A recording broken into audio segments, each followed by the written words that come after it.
Ambil pisang tetangga demi hidupi adiknya sebatang kara, remaja diarak warga ke balai desa. Kisah memprihatinkan terjadi di Pati, Jawa Tengah.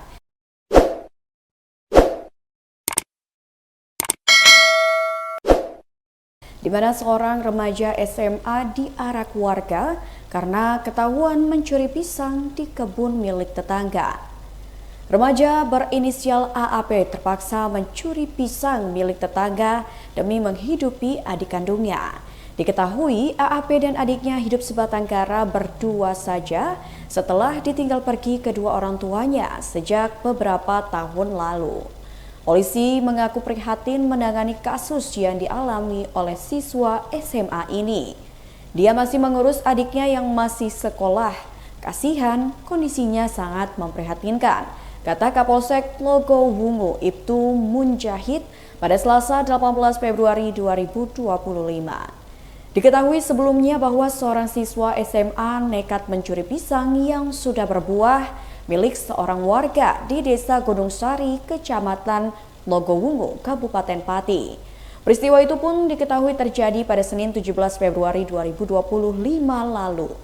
Kapolsek Logowungu Ibtu Munjahid mengatakan remaja tersebut berinisial AAP.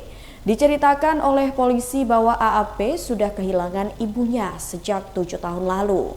Dia juga tidak memiliki ayah, sebab ayahnya pergi meninggalkan rumah tanpa kabar dan tidak pernah kembali.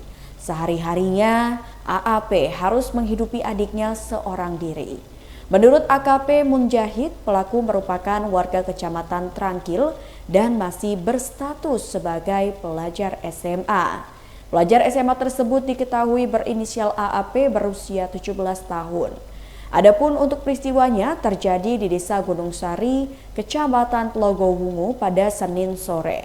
Pemilik kebun bernama Kamari berusia 50 tahun, warga Desa Gunung Sari yang memergoki aksinya sendiri saat mencuri pisang tanduk miliknya di kebun. Kamari memergoki AAP memanggul 4 tandan pisang tanduk menggunakan tongkat kayu.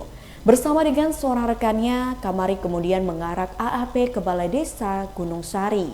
Saat diarak, AAP hanya mengenakan celana jeans lusuh sebatas dengkul dan bertelanjang dada, diikuti oleh sejumlah warga yang menyaksikannya dengan bersepeda motor.